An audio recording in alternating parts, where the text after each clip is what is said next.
Hello बच्चों, जल्दी से स्टार्ट करते हैं। Power play figure it out question page number 44। Question number 4 से स्टार्ट करेंगे। इसके पहले की जो वीडियोस हैं उसके लिंक, प्लेलिस्ट के लिंक नीचे कमेंट बॉक्स में दी हुई है, वहां से आप लोग देख सकते हो।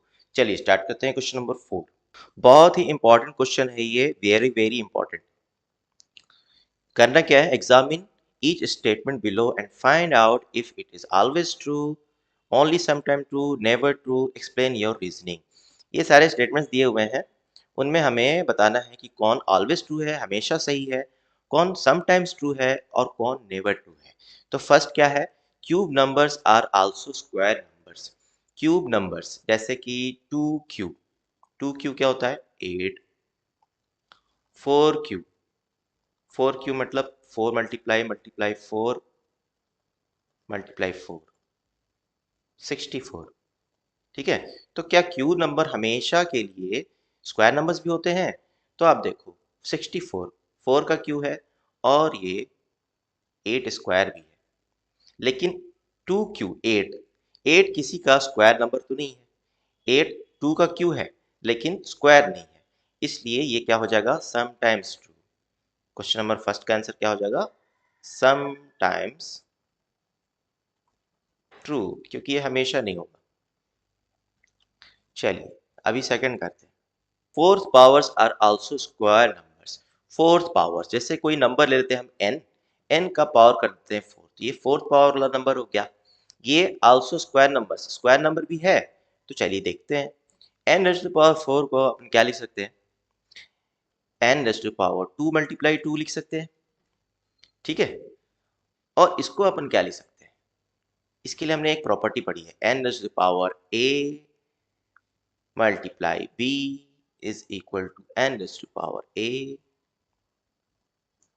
b। ठीक है, ये रही आपके एनसीईआरटी में, देखिए ये वाले प्रॉपर्टी। ओके, तो इस प्रॉपर्टी के अकॉर्डिंग हम लोग क्या लिख सकते हैं, इसको इसको हम लिख सकते हैं इस तरीके से भी। ठीक है, n square in bracket square, यानी एन स्क्वायर का स्क्वायर।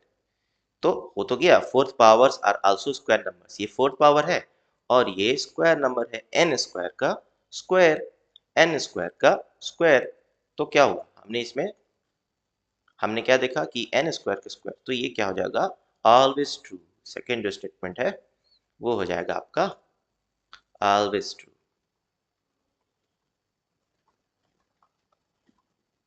चलिए अभी थर्ड लिख लेते हैं क्वेश्चन। थर्ड क्वेश्चन क्या कह रहा है, the fifth power of a number is divisible by the cube of that number. Fifth power किसी नंबर का उसके क्यूब नंबर से डिविजिबल होता है। ओके, तो चलिए इसके लिए करते हैं, हम कोई एक नंबर ले लेते हैं, अगेन एन ले लेते हैं, एन का पावर फिफ्थ, ये फिफ्थ पावर हो गया एन का। ये एन क्यू से क्या डिविजिबल है, क्यूब ऑफ दैट नंबर। तो देखते हैं, एन रेज़ टू पावर 5 को अपन क्या लिख सकते हैं, n raise to power 3 multiply sorry n raise to power 3 plus 2 लिख सकते हैं। ठीक है, और अगेन यहाँ पे ये वाली प्रॉपर्टी, ये वाली है ना, n raise to power a multiply n raise to power b is equal to n raise to power a plus b। ठीक है, तो ये वाला यूज करेंगे, यानी कि n raise to power a plus b is equal to n raise to power a multiply n raise to power b, ये हमने लिख दिया। तो n रेज़ टू पावर 5 को हमने क्या लिख दिया, n cube multiply n square. ठीक है, तो एन क्यू मल्टीप्लाइड है एन रेज़ टू पावर 5 में, तो वो एन क्यूब से ऑब्वियस है कि डिविजिबल होगा। अगर इसको अभी डिवाइड करके देखिए आप, एन रेज़ टू पावर 5 को हम डिवाइड करते हैं एन रेज़ टू पावर 3 से, तो एन रेज़ टू पावर 5 को हमने क्या लिख दिया है, n cube multiply n square divided by n cube. N cube cancel, यानी कि ये डिविजिबल है, डिवाइड हो गया, n raise to power 5 n cube से डिवाइड हो गया कंप्लीटली। ठीक है, तो ये ऑलवेज ट्रू हो गया, ये भी क्या हो गया, ऑलवेज ट्रू। चलिए फोर्थ क्वेश्चन ले लेते हैं, क्वेश्चन नंबर 4 का fourth, the product of two cube numbers is a cube number. To cube numbers का प्रोडक्ट क्यूब नंबर ही होता है। तो चलिए कोई एक नंबर लेते हैं, क्यूब नंबर हम ए, एक क्यूब ले लिया, और दूसरा एक क्यूब नंबर ले लेते हैं हम B cube.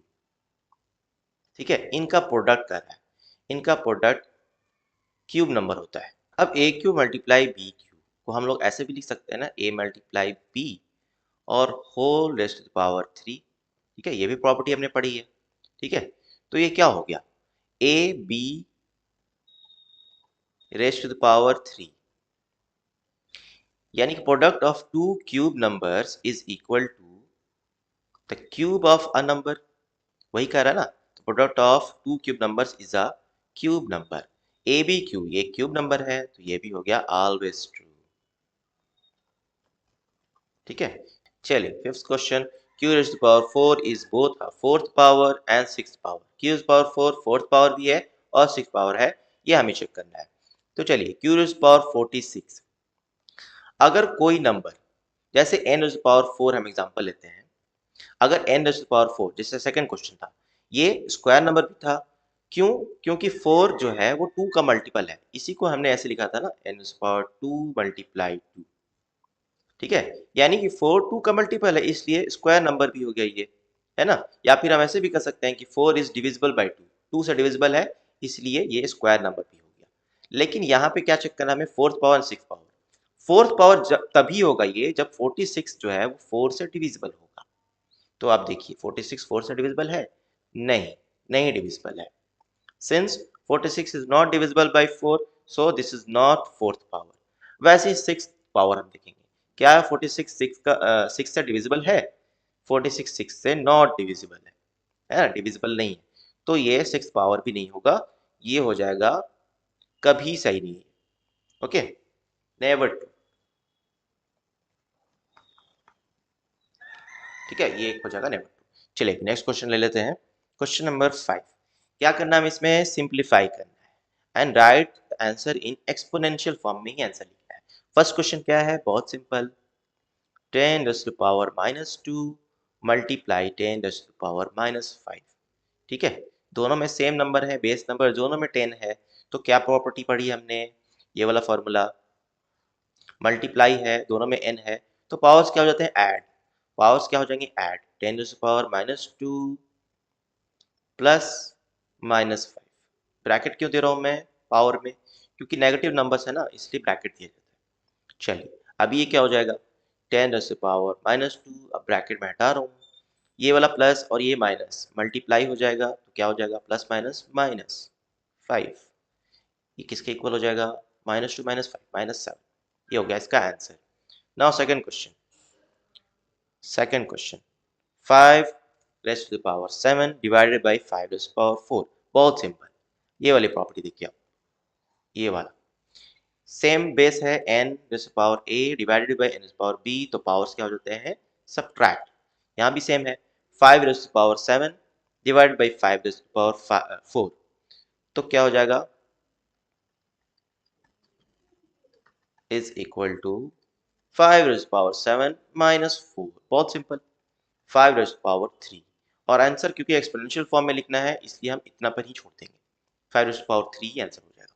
Okay, next question, third question, 9 raised to the power -7 divided by 9 raised to the power 4। ये भी वैसे ही है, डिवीजन है, सेम नंबर है, तो पावर्स क्या हो जाएंगे, पावर्स हो जाएंगे सब्ट्रैक्ट। ठीक है, और नेगेटिव नंबर्स में हमेशा ब्रैकेट देना है, ये ध्यान रखना है। ओके, -4। ठीक है, नेगेटिव नंबर्स में, लेकिन -7 पहले है तो यहाँ पे ब्रैकेट देने की उतनी जरूरत नहीं है। अगर यहाँ -4 रहता तो वहां पे आप ब्रैकेट देते। चलिए ये क्या हो जाएगा, 9 raised to the power -11 answer. Okay, next question, 13 raised to the power -2 bracket -3। ठीक है, ये कौन सी प्रॉपर्टी है जो अभी हमने देखी थी, ये वाली। ठीक है, n raised to the power a in bracket और उसका पावर b, तो पावर्स क्या हो जाते हैं, मल्टीप्लाई, पावर्स क्या हो जाते हैं, multiply. 13 raised to the power -2 multiply -3। Okay, ये क्या हो जाएगा आपका, 13 raised to the power -2 -3 से मल्टीप्लाई होगा तो क्या होगा, माइनस माइनस प्लस, 3 2 जा 6 आंसर। ओके, ना लास्ट क्वेश्चन देखिए, ये जो क्वेश्चन हमने किया ना, क्वेश्चन नंबर 4 और 5, ये दोनों इंपॉर्टेंट क्वेश्चन हैं। ओके, ये मैं बोलना भूल गया था, क्वेश्चन नंबर 5 भी बहुत वेरी इंपॉर्टेंट क्वेश्चन। ओके, इसके सारे क्वेश्चंस जो हैं, क्वेश्चन नंबर 5 के सारे क्वेश्चंस जो हैं वो इंपॉर्टेंट है। चलिए, इसमें क्या है, m raised to the power 5 n raised to the power 12 m n raised to the power 9। ठीक है, तो पहले इसको एक्सपैंड करते हैं। m raised to the power 5 as it is, n raised to the power 12 as it is, और यहाँ पे क्या है, m raised to the power 9, bracket को ओपन करेंगे तो m raised to the power 9 और n raised to the power भी 9। ठीक है, अभी देखिए सेम बेस वाले को एक जगह लाएंगे, m raised to the power 5 m raised to the power 9, और n वाले को एक जगह लाएंगे, same base number n raised to the power 12 n raised to the power 9।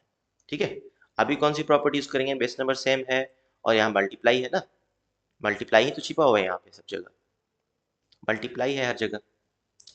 तो पावर क्या हो जाते हैं, add, m raised to the power क्या हो जाएगा 5 + 9 और n raised to the power 12 + 9, सम कर देंगे, 9 + 5 14, 12 + 9 21, ये आपका आंसर हो जाएगा। Okay, I hope it is clear. अगर वीडियो से कुछ भी फायदा हुआ है तो प्लीज चैनल को सब्सक्राइब कर लो और वीडियो को लाइक कर दो। इसके आगे के वीडियोस की लिंक आपको प्लेलिस्ट में मिल जाएगी या फिर इस वीडियो के कमेंट बॉक्स में नीचे मिल जाएगी। Okay, bye.